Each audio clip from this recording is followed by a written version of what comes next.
¿Qué tal, amigas y amigos? Me da mucho gusto saludarles y recordarles que estoy en mi oficina de la parroquia y no en un estudio, por lo que si entra algún sonido, alguna ambulancia, no le hacemos caso para continuar con nuestro tema.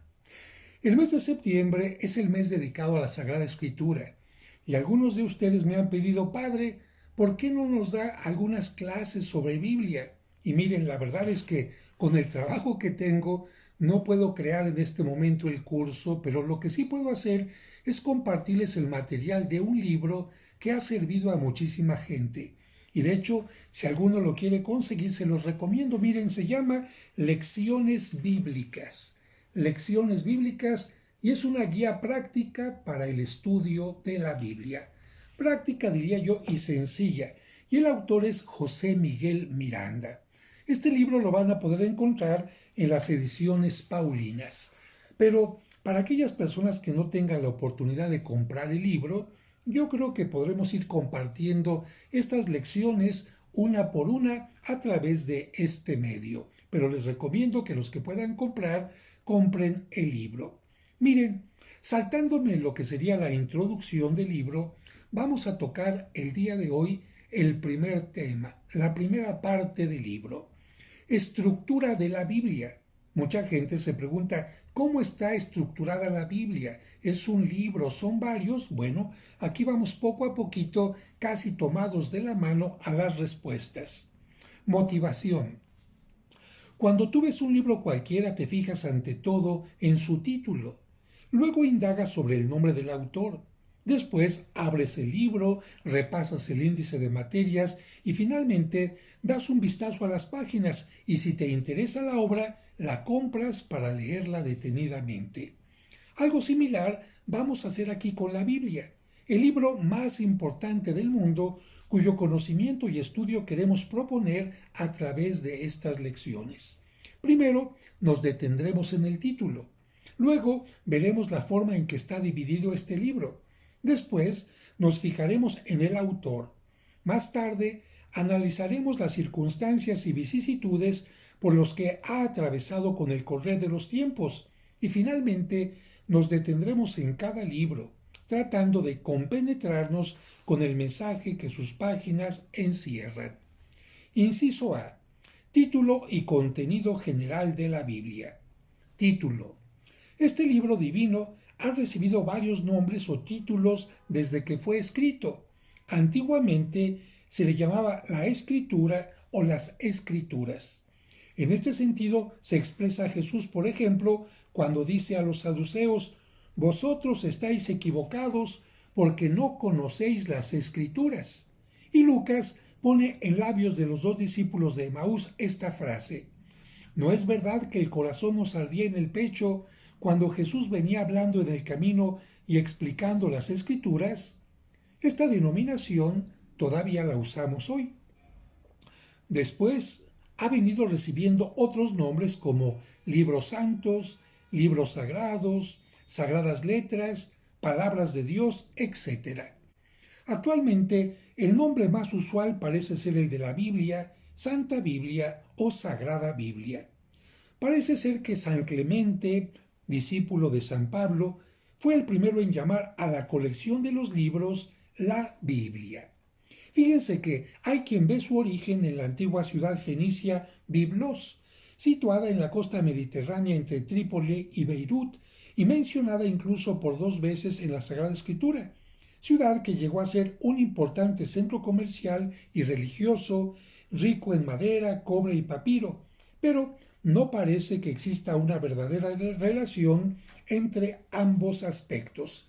Así que de acuerdo a esto, la palabra Biblia significaría simplemente libros o bien alguien diría en relación a esta antigua ciudad fenicia.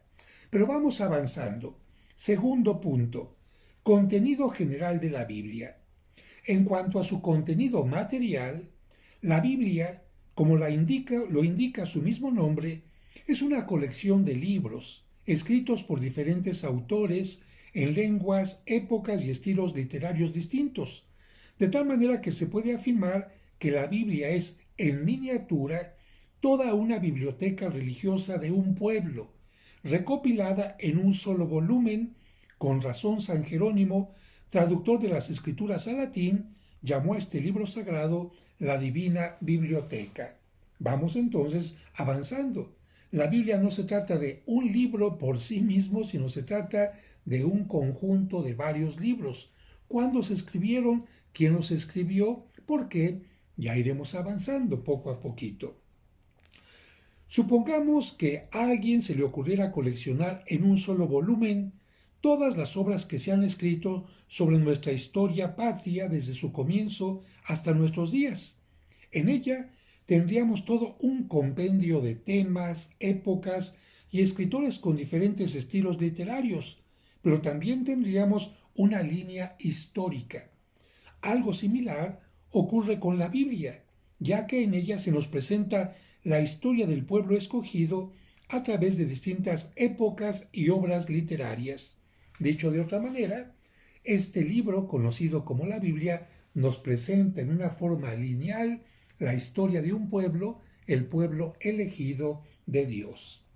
En cuanto a su contenido doctrinal, la Biblia encierra toda la historia de la revelación divina, es decir, la manifestación que Dios hace de sí mismo y del misterio de su voluntad, misterio que no es otra cosa que su plan de salvación para todos los hombres. Y aquí me refiero a esto. ¿Qué es el contenido doctrinal? Bueno, aunque a través de la Biblia podemos entender la historia del pueblo de Israel, eso no es lo importante. La doctrina es qué es lo que Dios quiere de nosotros, cómo se ha ido mostrando, cómo se ha ido desvelando el misterio de Él para que se nos diera a conocer. Es decir, cómo se ha ido revelando a nosotros. Punto B. Divisiones de la Biblia. División general. La Biblia se divide ante todo en dos grandes partes, Antiguo Testamento y Nuevo Testamento, y ambas partes están relacionadas entre sí. La palabra latina testamentum, de donde viene la palabra española testamento, fue empleada a principios de la era cristiana para traducir la palabra o voz griega diateque, que literalmente significaba disposición, contrato, y que a su vez los traductores griegos llamados los 70, después explicaremos qué son los 70, la usaron para traducir la expresión hebrea berit, que significaba pacto de soberanía, por medio de la cual designaban los hebreos la alianza del Sinaí.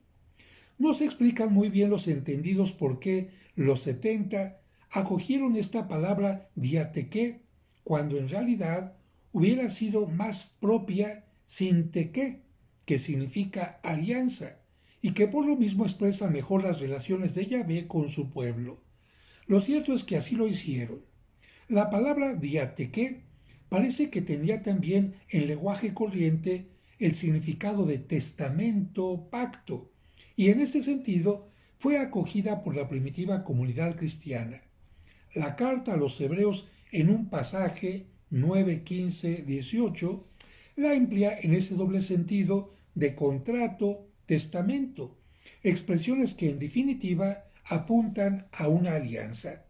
Sea como sea, el término testamento rodó con más fortuna y ha prevalecido hasta nuestros días para significar la división de las escrituras. Bueno, hay quien dice también, si testamento es de alguna manera un mensaje, Dios va dándose a conocer en el tiempo anterior a Cristo de una manera, el antiguo mensaje, y a través de Cristo un nuevo mensaje. Y si lo entendemos como alianza, bueno, en el Antiguo Testamento Dios nos enseña que ha hecho una alianza con el pueblo de Israel y en el Nuevo Testamento que ha hecho una nueva alianza a través de Cristo. Siguiente número. División numérica de la Biblia.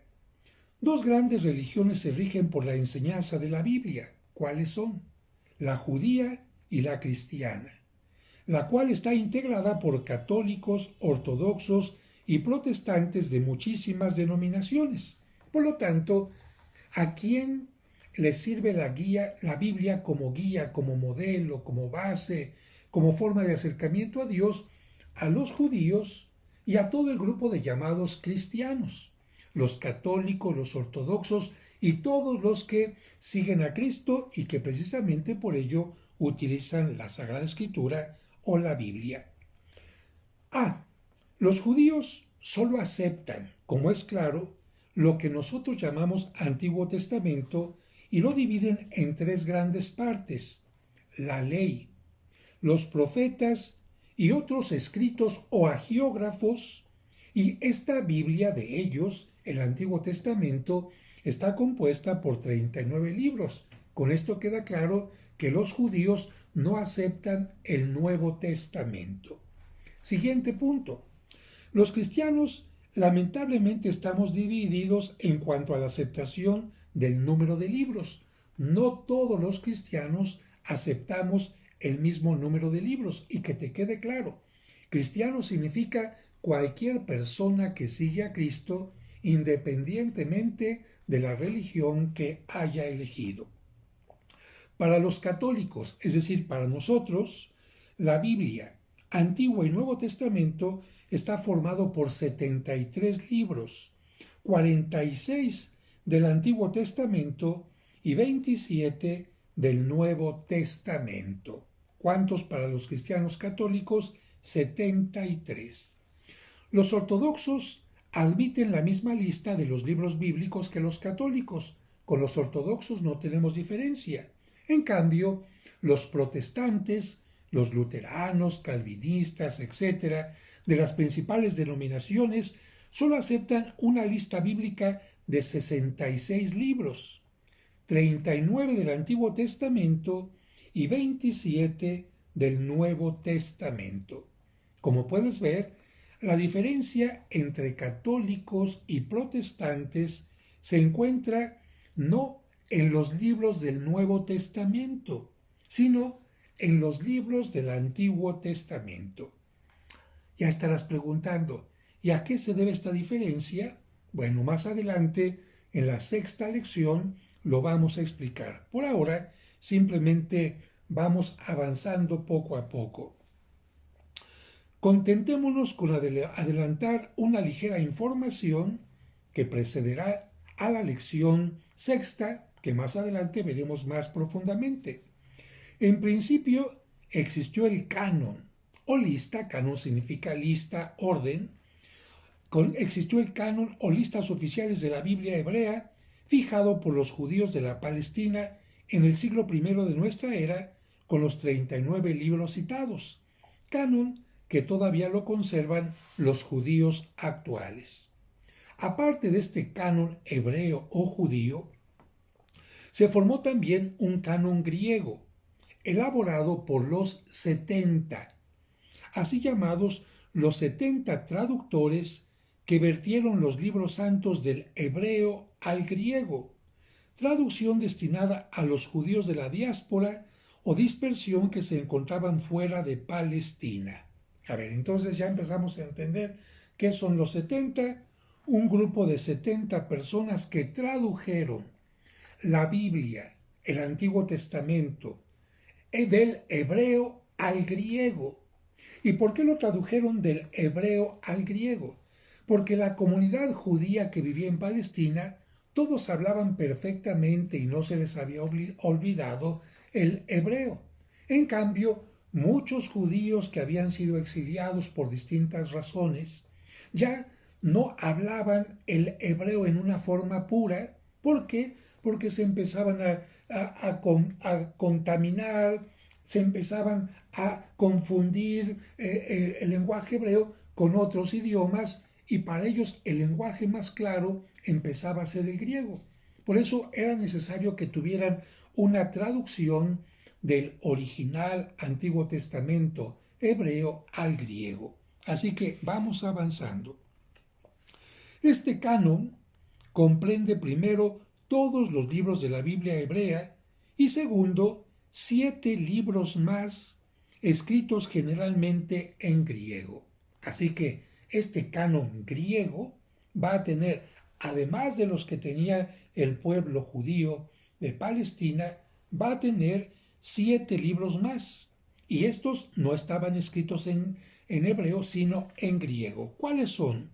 El libro de Tobías, de Judith, Sabiduría, Eclesiástico, Baruch y los dos libros de los Macabeos. Estos libros no fueron recibidos por los judíos de Israel. Los primeros, es decir, los de la lista hebrea, tomaron el nombre de protocanónicos, porque recibieron la aceptación general sobre su autenticidad e inspiración divina desde el principio. En cambio, los otros 7 que te acabo de mencionar del canon griego se llamaron deuterocanónicos. Los 7 de origen griego se llamaron deuterocanónicos porque fueron aceptados en el canon oficial más tarde, después de muchas discusiones sobre su inspiración divina. Y aquí nos vamos a meter más adelante en otro tema. ¿Quién dice que los libros, tales o cuales, fueron escritos por Dios y quién no? En un momento se pensó que estos 7 que te acabo de mencionar no habían sido escritos por Dios. Pero después, con un análisis profundo, con una reflexión, viendo el mensaje, viendo la relación con otros libros y sobre todo entendiendo que Dios empezaba también a hablar de otra manera, fueron considerados dentro del canon. Y te repetimos, dice aquí, que más adelante volveremos a hablar sobre este tema. Bien, continuamos con los libros aceptados, por los distintos grupos. La Iglesia Católica, lo mismo que la Ortodoxa, a partir del concilio de Hipona, que es un concilio, la reunión de todos los obispos para ponerse de acuerdo en algo donde discuten determinados temas, el concilio de Hipona, Hipona es una ciudad donde vivió San Agustín al norte de África, cuando fue en el año 383, admitió como inspirados no solo los libros protocanónicos, sino los deuterocanónicos, lista que fue confirmada solemnemente por el Concilio de Trento, otro concilio, en donde ahora, en el norte de Italia, en Trento, en 1546. Y más adelante vas a ver la importancia de estos libros deuterocanónicos, ¿eh? ¿Por qué? Porque aquí se habla ya de la resurrección, porque aquí se habla también de hacer oración por los difuntos y de otras cosas que tienen relación directamente con lo que Cristo va a predicar.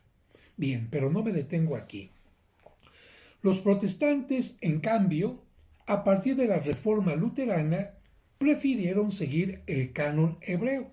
Quiere decir que a partir del siglo XVI, los protestantes dijeron, nosotros ya no vamos a seguir la Biblia católica como se tenía desde el principio, sino que vamos a tomar nuestra propia Biblia basada solamente en los libros escritos en hebreo.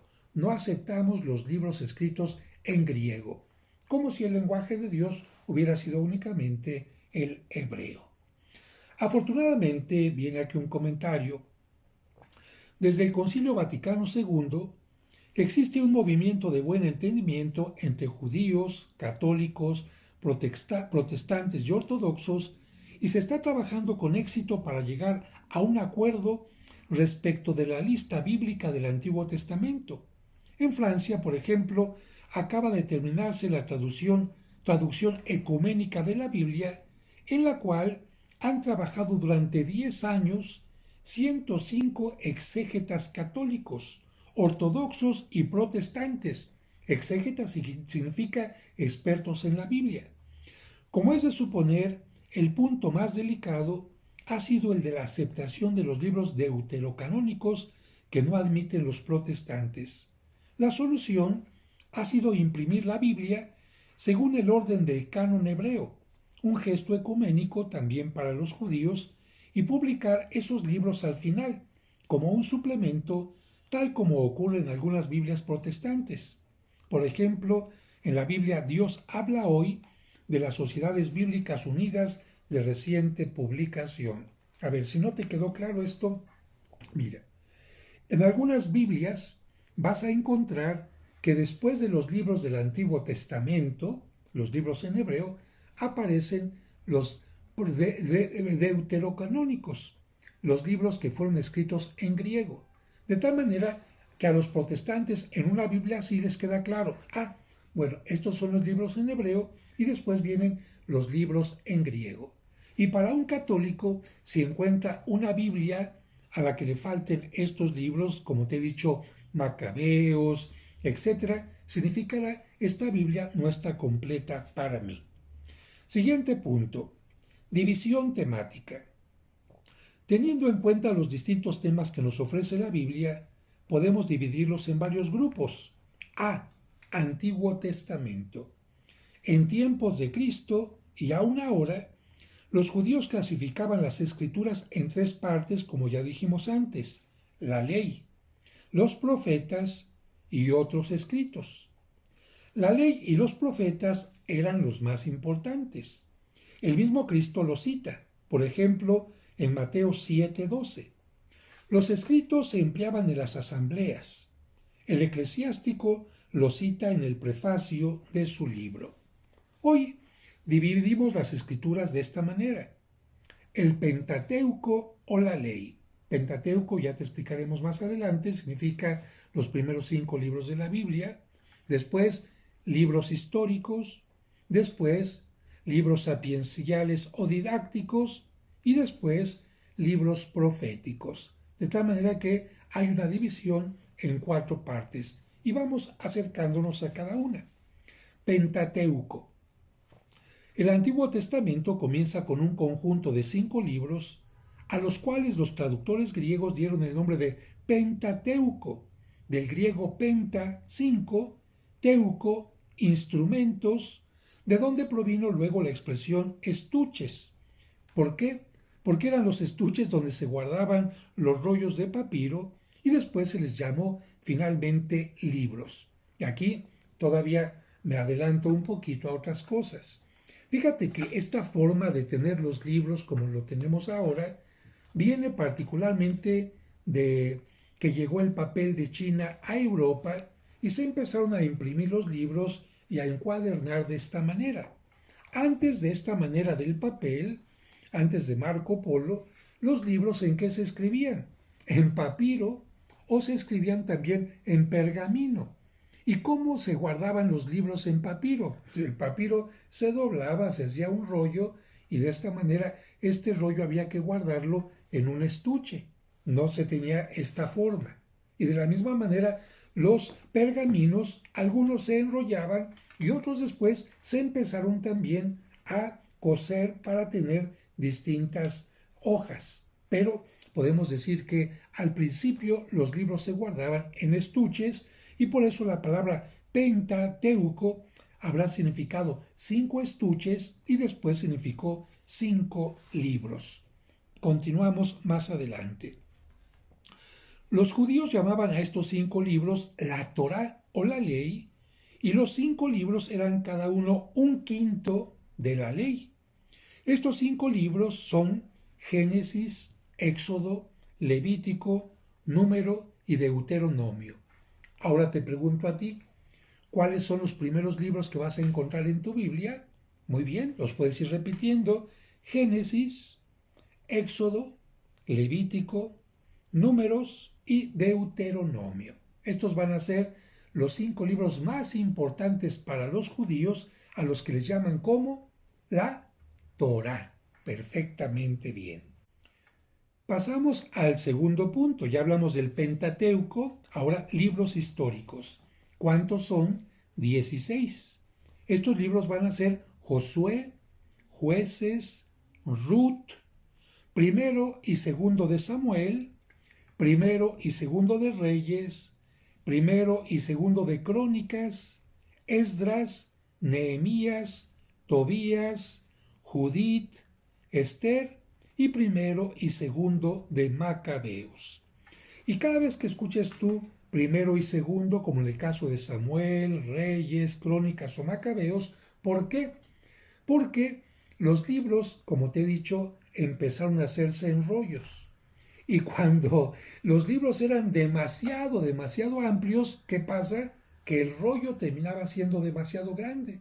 Entonces, para evitar que este libro, al desdoblarse, ¿verdad? Se tenía que ir girando, girando, girando para poderse leer, se maltratara, se rompiera, se dañara y fuera más fácil su lectura, pues ¿qué es lo que hacía?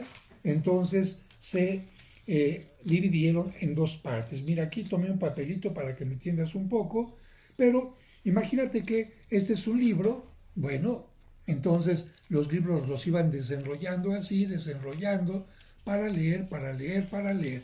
Ahora, imagínate un libro demasiado grande como el de los Macabeos o el de Samuel.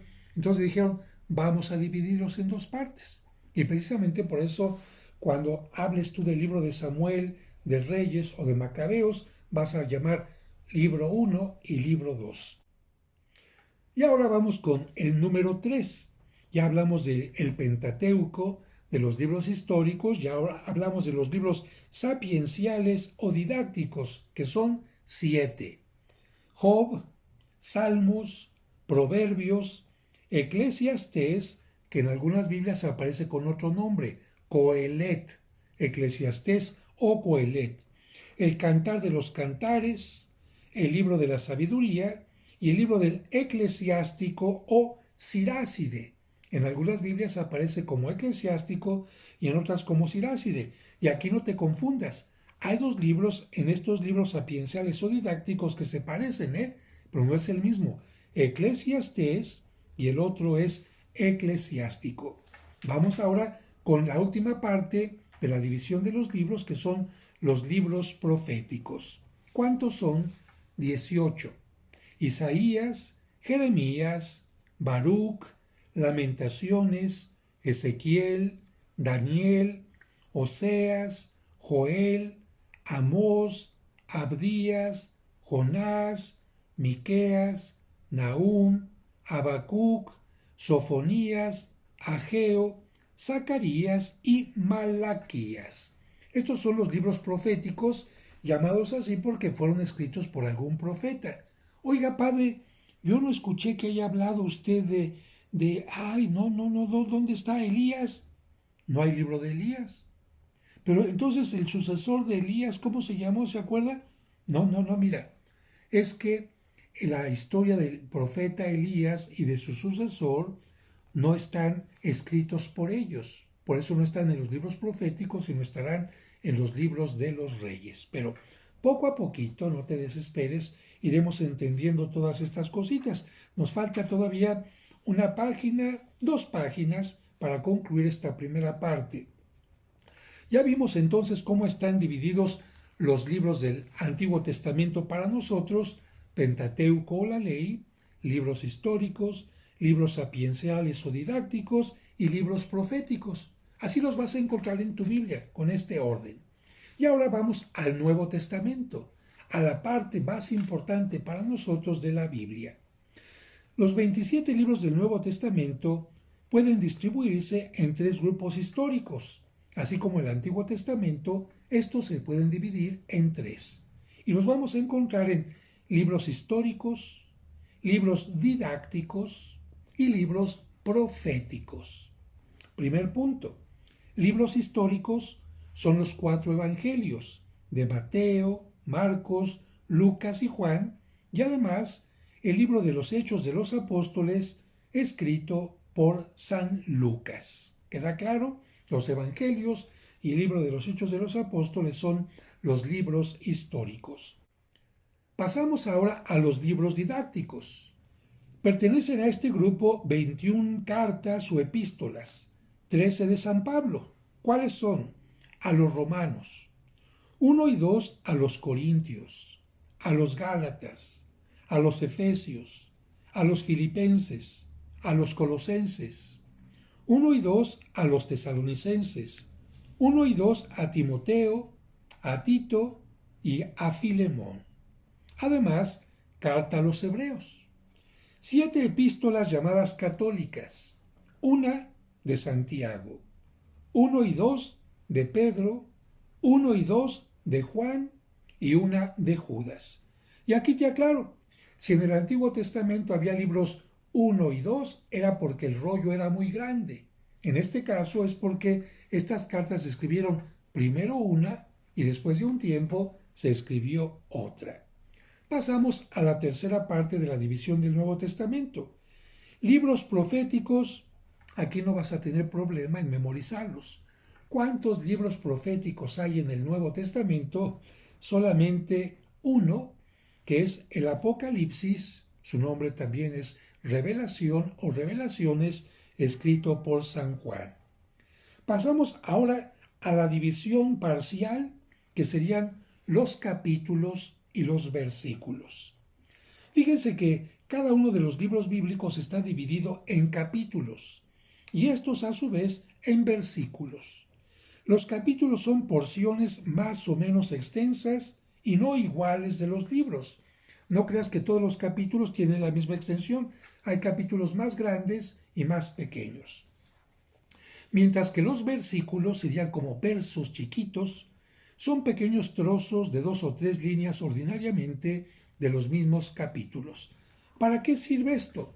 Porque si, por ejemplo, quieres saber en qué parte Cristo dijo la parábola del hijo pródigo, pues en tal capítulo, ya lo encontré.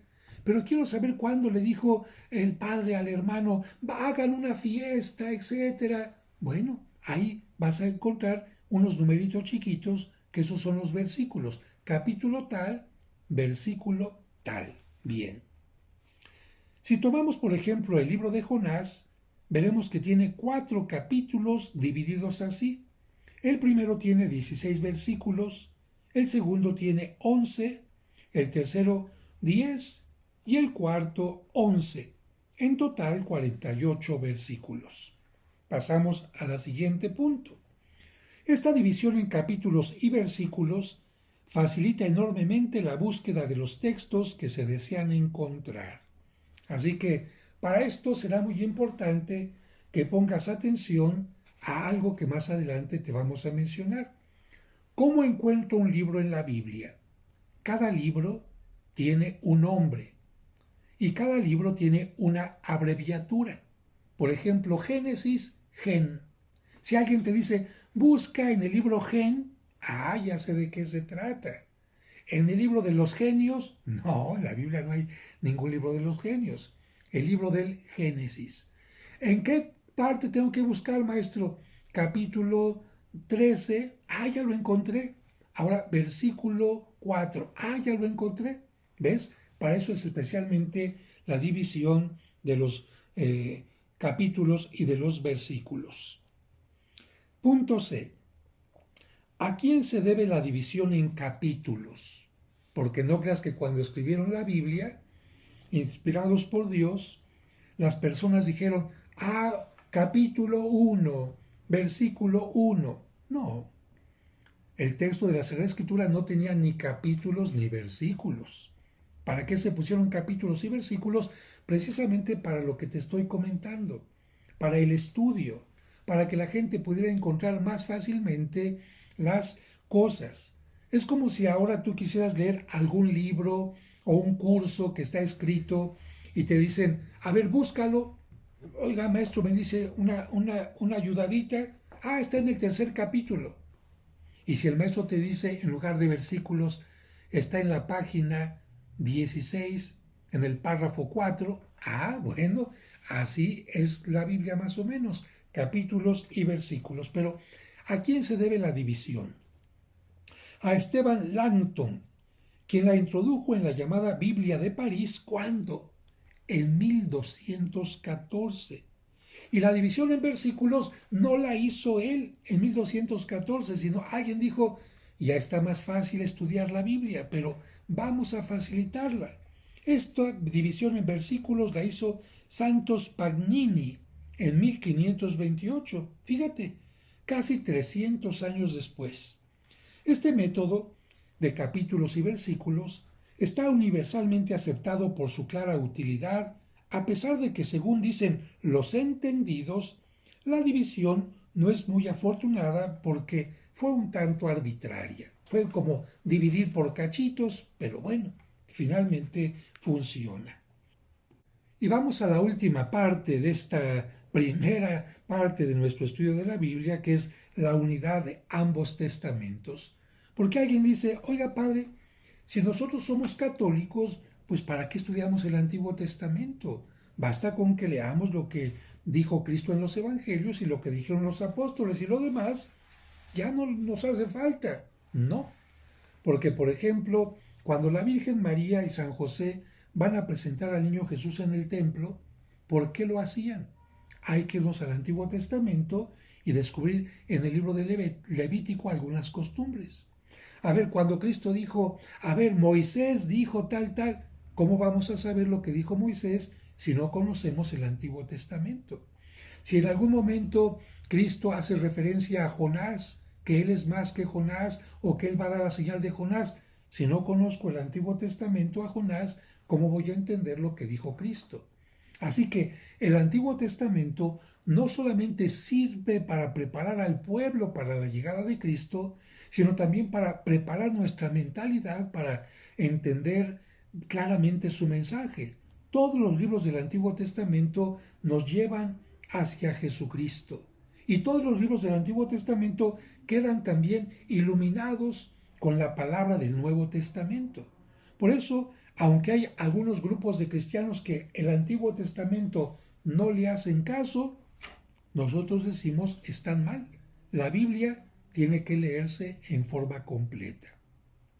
Y hay algunos cristianos también que ponen demasiada atención en el Antiguo Testamento y hacen a un lado las enseñanzas de Cristo. Y son cristianos que exigen la circuncisión para ser parte de su grupo. Exigen que la mujer cumpla con ciertas normas del Antiguo Testamento como si el Antiguo Testamento no hubiera quedado superado. Así que aquí dice, el Antiguo y el Nuevo Testamento se complementan mutuamente. Su interrelación es tan completa que el primero explica el segundo y viceversa. Solo a la luz del Antiguo Testamento se alcanza a comprender el primero, y solo igualmente a la luz del Nuevo Testamento nos damos cuenta de lo que el Antiguo quiso decir. Con razón, Cristo les decía a sus oyentes, investiguen las Escrituras y así comprobarán que Moisés habla de mí. Y Lucas, relatando el encuentro de Jesús con los discípulos de Emaús, dicen que Jesús, empezando por Moisés y continuando por todos los profetas, les explicó todo lo que había sobre él en las Escrituras. Véase también los 3 primeros capítulos del Evangelio de Mateo, en donde se nos habla de la genealogía de Cristo y muchas cosas más que nos ayudarán a entender precisamente la llegada de Cristo. Cuestionario práctico. ¿Cómo se le llama también a la Biblia? Sagrada Escritura. Muy bien, o Sagradas Escrituras. ¿Cuál es el origen de la palabra Biblia? Significa libros. ¿Qué significa canon bíblico? Significa el orden, la lista de los libros inspirados por Dios considerados sagrados. ¿Cuántos son los libros del Antiguo Testamento? Son 46. Y los del Nuevo Testamento, 27. ¿Por qué las Biblias de nuestros hermanos protestantes no tienen los mismos libros que las impresas por los católicos? Porque ellos no aceptan los libros que fueron escritos en griego, solamente los que fueron escritos en hebreo, y los libros escritos en griego se llaman deuterocanónicos y ellos no los aceptan en su Biblia. Por lo tanto, una Biblia protestante tiene menos libros que una Biblia católica. Y con esto termino. Y solamente te invito a que, si tienes una Biblia, la tomes y empieces a aprenderte de memoria, si es que lo puedes hacer, la abreviatura de cada uno de los libros. De hecho, tu Biblia lo tiene ahí. Ábrela, busca la lista de los libros, algunas la tienen al principio, otra al final, y vas a ver, por ejemplo, Génesis, GN o GEN, Éxodo, EX, Levítico, LB, Números, NM, Deuteronomio, DT, Josué, JOS. Fíjate, ¿esto cómo lo vas a lograr? Poco a poquito. No creas que de la noche a la mañana o en una semana o en dos te vas a aprender todos los libros. Esto viene con la práctica, con la práctica, con la práctica, poco a poquito. Incluso hay algunas librerías católicas que tienen ciertos separadores que se ponen en la Biblia con los nombrecitos para que se aprendan más fácilmente. Así que poco a poquito, en el mes de septiembre y más adelante, porque ya veremos cada cuándo puedo hacer una lección, iremos acercándonos más a este maravilloso mundo de la Biblia. Y te recuerdo el libro, se llama Lecciones Bíblicas de José Miguel Miranda, de Editorial Paulinas, Ediciones Paulinas. Suscríbanse a mi canal, pónganle like y que Dios les bendiga.